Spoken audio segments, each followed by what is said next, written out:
Et donc, je me demande, comment peut-on construire l'éducation populaire de demain? Et c'est quoi le FONJEP aujourd'hui? C'est un trépied, le FONJEP, c'est les postes FONJEP depuis 1964.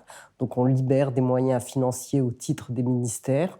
Ça évolue depuis l'origine. On est aujourd'hui à 9 000 postes, on devait être à 1 000 postes pour le démarrage. On a le pôle des archives de jeunesse et d'éducation populaire, où toutes les têtes de réseau d'éducation populaire ont déposé leurs archives, ou vont le déposer, ou sont en train de les déposer.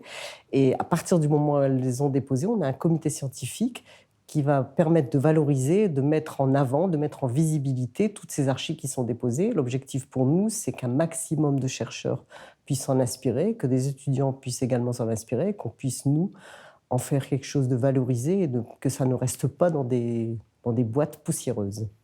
On a ensuite le pilier de la solidarité internationale, où au titre du ministère de l'Europe et des Affaires étrangères et de l'Agence française de développement, on déploie dans tous les pays du monde des programmes, 5 programmes, qui permettent du plus jeune au plus âgé de bénéficier d'engagements dans tous les pays du monde.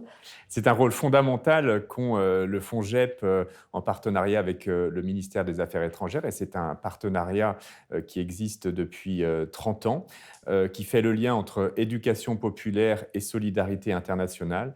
Et nous sommes au ministère de l'Europe et des Affaires étrangères très heureux de pouvoir compter sur le FONJEP pour mettre en œuvre le volontariat, notamment le volontariat de solidarité internationale qui est déployé dans les pays du Sud, donc les pays en développement.